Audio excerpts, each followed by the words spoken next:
తెలుగు ప్రేక్షకులకు నమస్కారం. నేను మీ ప్రశాంత్ గుండియాల. మోడీ 3.0 సర్కారు ఏర్పాటైన తర్వాత తొలి ఓటాన్ బడ్జెట్ అయితే నిన్న విడుదలైంది.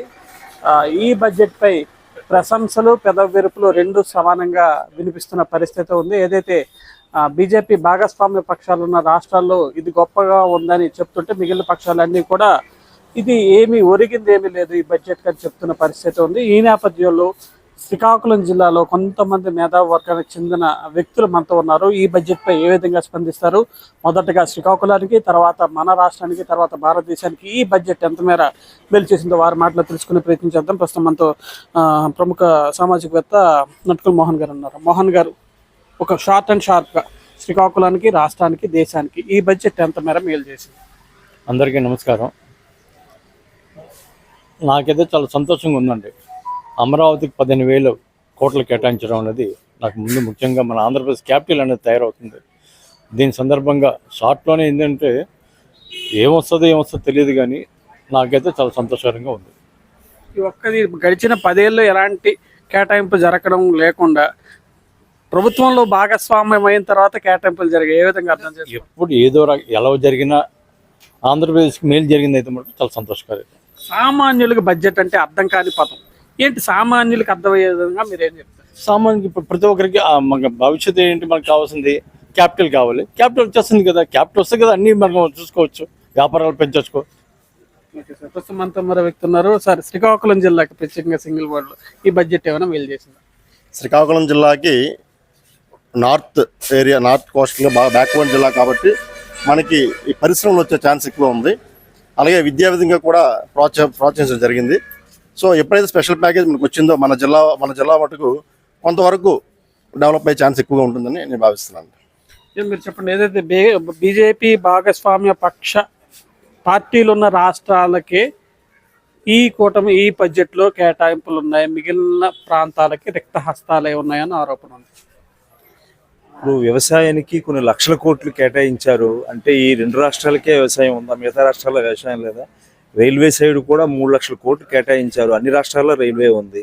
అదేవిధంగా ఫైనాన్స్ సైడ్ కూడా అన్ని రాష్ట్రాలకి ఉంటుంది. అంటే ఈ రాష్ట్రాలు ఆంధ్రప్రదేశ్ విడిపోయిన తర్వాత వెనకబడ్డది కాబట్టి దీనికి ఇచ్చారు. బీహార్కి కూడా అలాగే కొంత ఇచ్చారు తప్ప అన్ని రాష్ట్రాలకి ఇప్పుడు లక్షల కోట్ల బడ్జెట్ ఉందంటే అన్ని రాష్ట్రాలకి వ్యవసాయ పరంగా కానీ, రైల్వే పరంగా కానీ, మిగతా రంగాల్లో కూడా అన్ని రాష్ట్రాలకు కూడా బడ్జెట్లో కేటాయింపులు ఉంటాయి. ప్రత్యేకంగా ఆంధ్రప్రదేశ్కి, నెక్స్ట్ శ్రీకాకుళం జిల్లా, ఉత్తరాంధ్రలో ఉండే జిల్లాలు కూడా వెనకబడి ఉన్నాయి కాబట్టి స్పెషల్ ప్యాకేజ్ ఏర్పాటు చేశారు. మీరు ఇంత సింపుల్గా చెప్పిస్తున్నారు, కానీ ఈరోజు ఢిల్లీలో ఏదైతే కాంగ్రెస్ ఇతర పక్షాలన్నీ కూడా ఏకమయ్యి కేవలం ఏపీ, బీహార్ వంటి రాష్ట్రాలకు తప్పించి మిగిలిన రాష్ట్రాలకి ఎలాంటి కేటాయింపులు లేవని పెద్ద ఎత్తున ధర్నాలు చేస్తున్న పరిస్థితి. ఈరోజు ఆంధ్రప్రదేశ్ కేటాయించినప్పుడు మిగతా వాళ్ళకి లేవు అన్నప్పుడు, రాష్ట్రం విడిపోయినప్పుడు, లాస్ట్ 5 సంవత్సరాల్లో రాష్ట్రం నష్టపోయినప్పుడు ఇదే గొంతుకులు ఎందుకు మాట్లాడలేదు? ప్రజలు అనేటప్పుడు ఒక కాంగ్రెస్ పార్టీలో మరి పెద్దవాళ్ళు ఎవరైతే నిన్న మాట్లాడారో వాళ్ళకి అన్ని రాష్ట్రాలు సమానంగా చూడాలి. అది చూడాలన్నప్పుడు గడిచిన 5 సంవత్సరాల బట్టి రాష్ట్రం చాలా నష్టపోయినప్పుడు ఈ గొంతుకులు ఎందుకు మాట్లాడలేదు? ఆ రోజు మాట్లాడినప్పుడు ఈరోజు మాట్లాడడానికి అర్హత ఉందా లేదనేది వాళ్ళకే వదిలేస్తున్నాను. మరి మీరు చెప్పండి, సామాన్యులకు నిర్మలా సీతారామన్ మొదటి ఓటాన్ బడ్జెట్ ఈ గవర్నమెంట్ ఏర్పడతారు హ్యాపీగా ఉందంటారు? నిర్మలా సీతారామన్ గారు 7వసారి ప్రవేశపెట్టినటువంటి బడ్జెట్, మోడీ గారు 3వసారి ఆధ్వర్యంలోని ఈ బడ్జెట్ అయితే అన్ని రంగాల వారిని సంతృప్తికరంగా చేసే విధంగా ఉన్నది. ఎందుకంటే ముఖ్యంగా మన వెనుకబడిన జిల్లాలు రాయలసీమ, ప్రకాశం, ఉత్తరాంధ్ర ఈ 3 జిల్లాలకి ప్రత్యేక నిధులు, ప్రత్యేక ప్యాకేజ్ కల్పించడం అనేది కూడా చాలా హర్షణీయంగా ఉంది. ఎందుకంటే తద్వారా ఈ శ్రీకాకుళం జిల్లా కూడా డెవలప్ అవుతుందని ఆశిస్తున్నాం. అదేవిధంగా రైతులు అవ్వనియండి, రైతులకు కూడా ఎన్నో కోట్లు, 1.48 లక్షల కోట్లు కేటాయించడం అనేది జరిగింది. ప్రకృతి సేద్యాన్ని కూడా చేయించడం, తద్వారా ప్రజలకు ఆరోగ్యాన్ని కూడా ఇవ్వడం అనేది కూడా చాలా హర్షణీయంగా ఉంది. అదేవిధంగా యువతకి నైపుణ్యాన్ని పెంచి ఉపాధి కల్పన చేసి యువతను కూడా నిరుద్యోగ సమస్య తీర్చే విధంగా కూడా ఉన్నది. సో పోలవరం కూడా జీవనాడి కాబట్టి, రాష్ట్రానికి జీవనాడి కాబట్టి దాన్ని కూడా ముందుకు తీసుకెళ్ళడానికి పూర్తిగా పునరుద్ధరిస్తామని చెప్పి, పునర్విభజన కాకముందు ఏదైతే ప్రణాళిక చేశారో అదే ప్రణాళికను ఇప్పుడు పెంపొందిస్తూ దాని రూపకల్పన చేస్తూ రూపుదిద్దడానికి ఒక ముందు అడుగు వేయడం అన్నది హర్షణీయంగా ఉన్నది. అదేవిధంగా మనకి ఏవైతే ఉన్నాయో వైద్యపరంగా కూడా క్యాన్సర్ పేషెంట్స్ ఎంతో మంది ఉన్నారు. నెలకు వచ్చేసరికి చాలా పూర్ ఫ్యామిలీస్ కూడా ప్రతి ఒక్కరికి క్యాన్సర్ అనేది ఇప్పుడు కామన్ అయిపోయింది. సో వాళ్ళు నెలకు వచ్చేసరికి ఎన్నో వేల మందులు పెట్టుకుంటేనే కానీ వాళ్ళు లేవలేని పరిస్థితుల్లో ఈరోజు ఆ క్యాన్సర్ మందుల మీద కూడా జిఎస్టీ తగ్గించడం అనేది చాలా అభినందనీయం. ఇటువంటివి ప్రతి ఒక్కటి కూడా తీసుకుని వెళ్తుంటే అన్ని రంగాల వాళ్ళని సంతృప్తి పరుస్తూ ఏదైతే infrastructure, army, defence, next railway, ఈ మూడిటి మీద ప్రతిసారి కూడా బడ్జెట్ అనేది ఎక్కువ పెట్టడం అనేది జరిగేది. బడ్జెట్ ముందు చూపు ఎక్కువగా పెట్టడం జరిగింది.